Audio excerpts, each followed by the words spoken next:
As you continue to improve at chess, you'll hear a lot of talk about good and bad pieces. What exactly are good and bad pieces?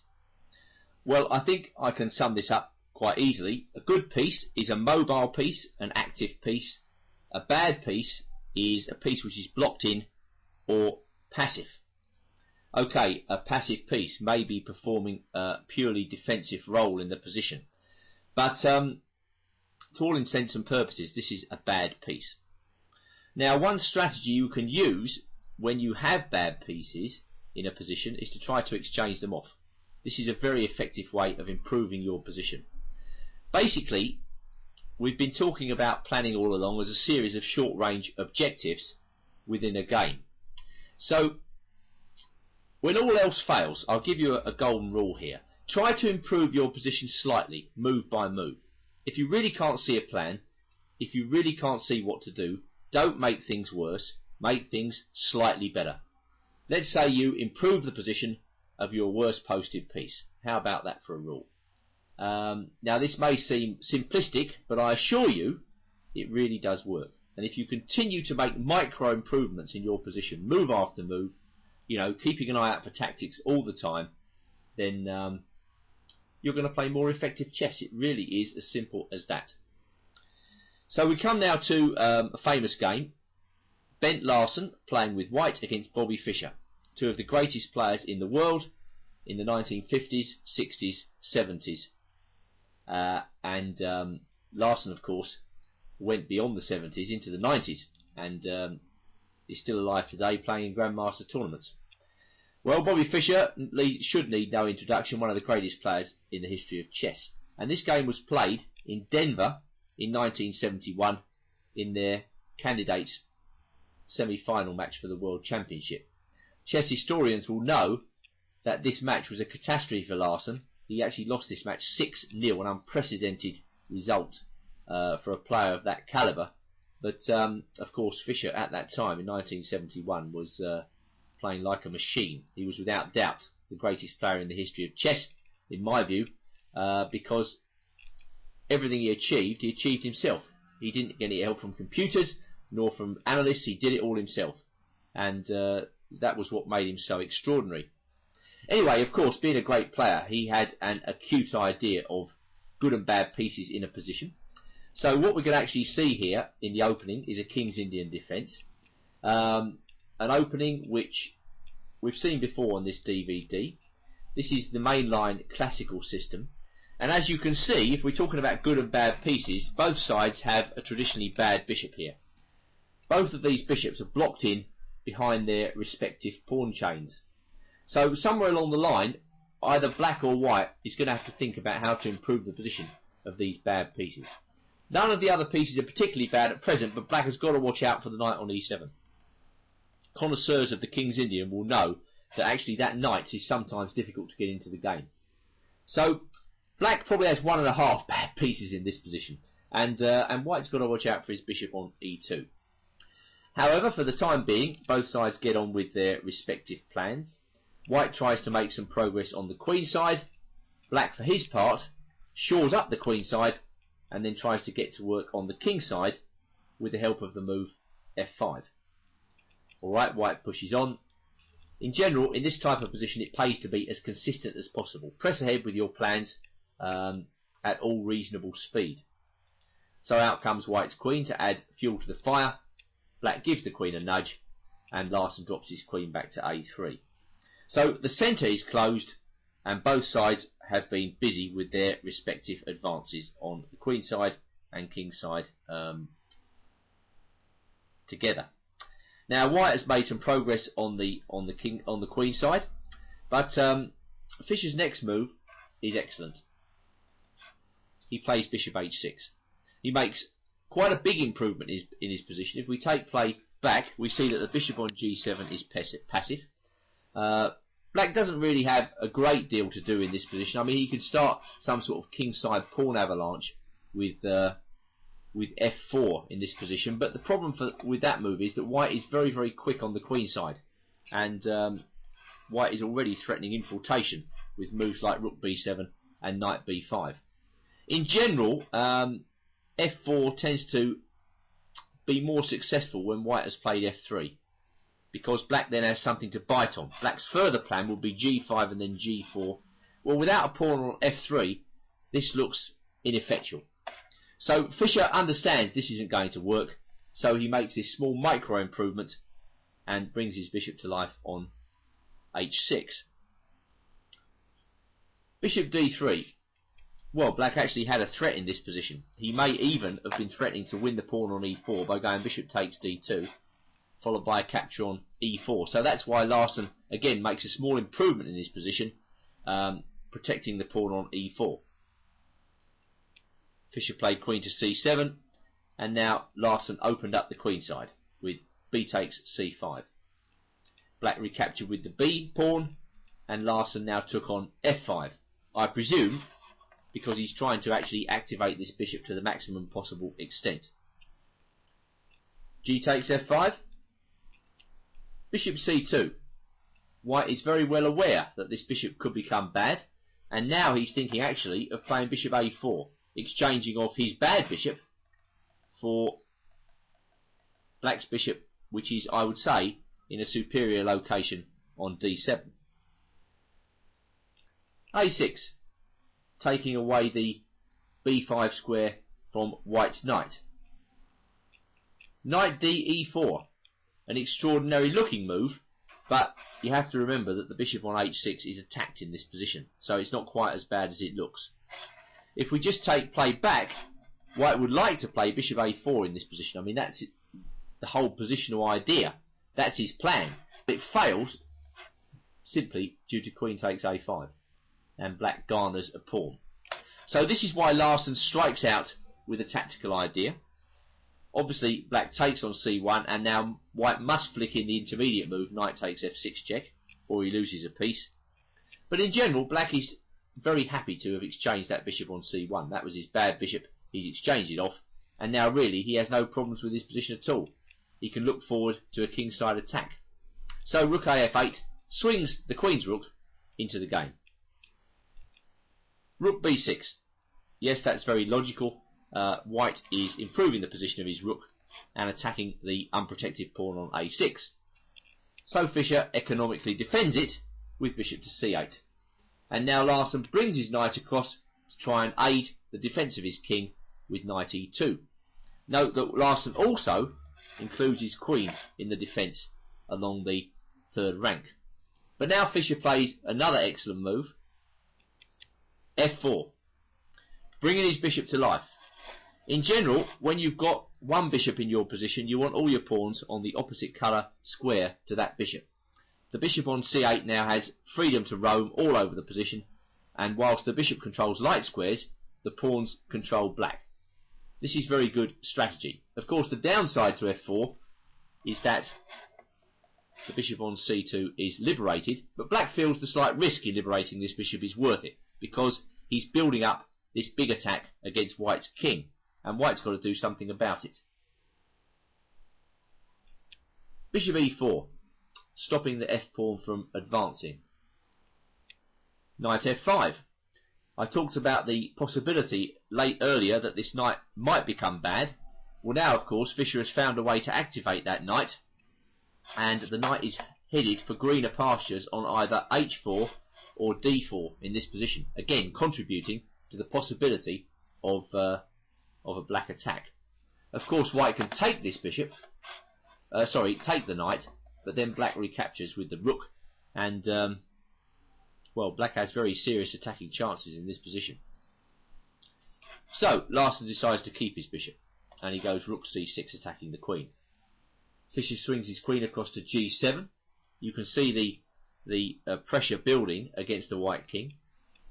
Rook b1, and now knight h4. The first threat in the game. I think black is threatening f3, which in turn would expose g2 as a weakness. White plays queen to d3. Bishop f5.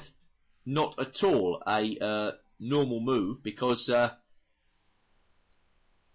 normally speaking, black wouldn't be thinking of exchanging his good bishop for white's bad bishop. But in this position, white's bishop is getting decoyed away from the square g2. That's the main idea behind bishop f5. King h1. Already Larsen is down to purely defensive moves. f3. Excellent. Of course, white cannot now allow g takes f3, queen g2, checkmate. The line of the bishop on e4, protecting g2, has been fatally interfered with after f3. So white must allow his king position to be compromised and block with knight g3. But now, of course, f takes g2 is very strong indeed. The white king is fatally exposed. Bishop takes e4, queen takes e4, knight f3 check, king takes g2, and now knight d2 with an absolutely killer fork. The knight attacks the queen and the rook, and if that weren't bad enough, the pawn on f2 is under fire from both black rooks. So this is quite enough to persuade Larsen to give up the ghost. Fischer showed consistency in that game. He showed energy. He showed the ability to plan in the short term throughout the game, and he showed an acute understanding of how to improve pieces when they are even slightly bad. So a very instructive game, I would say, all the way through by black. Positions involving an isolated queen's pawn are among the most common and interesting in chess. In general, the person with the isolated queen's pawn should be looking for activity and the initiative. He should be trying to keep the pieces on, stay in the middle game, and avoid endgames. When you're playing against the isolated queen's pawn, the general idea is to win it, but you'll probably have to subdue quite a nasty initiative from the opponent in order to do so. Now let me just show you a game from the Zurich Open tournament in 2007. Playing white is the French Grandmaster Yannick Pelletier, and playing black is a guy called Alex Demont, who's graded 2340, which is FIDE Master Standard. The opening is a Queen's Gambit.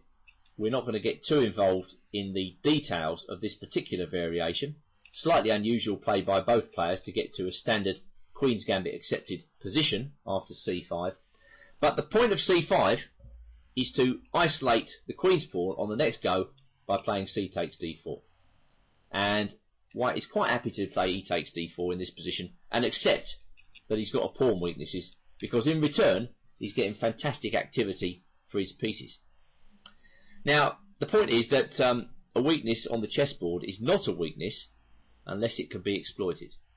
And so for the time being, black really has no way to exploit the weakness of that pawn on d4. White understands that he's got plenty of freedom to move for his pieces. His pieces are much more mobile than the black pieces for quite some time to come, and will be. And you know, that pawn on d4 at some point may even advance. And once that pawn advances, the position could open up. And when a position's opening up, if you've got more active pieces, there's every chance the tactics are going to work in your favour. So dynamically, this position favours white, and this is why most strong players would prefer to be white here rather than black. Only good defenders may apply to play the black cause. Rook e1. White has nice easy development for his pieces here, and after queen d3, here was the first sign that white was thinking about outright kingside attack with bishop c2. Now white has pressure against h7.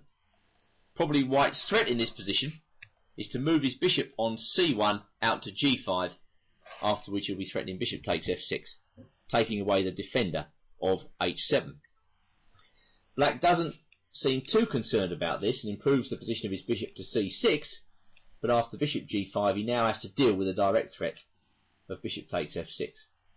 He plays g6, as he probably must, but that move slightly weakens the kingside dark squares, and in particular the square g7. Rook e8. Modest but necessary. And now white moves his knight into a very good central outpost position, knight e5. So you can see what I mean about the isolated pawn. And black is playing impeccably positionally. He's blockaded the pawn, he's developed all his minor pieces. But if you compare the activity of the pieces of the two players, you'll quickly see that white's position is far more active, and thus perhaps far preferable.